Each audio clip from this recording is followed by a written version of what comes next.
There it goes.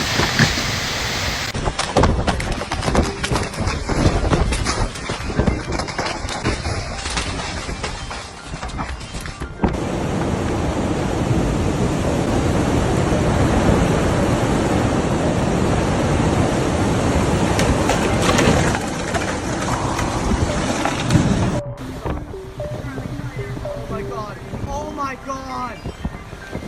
Oh my god! Storm Eunice is wreaking havoc on the UK.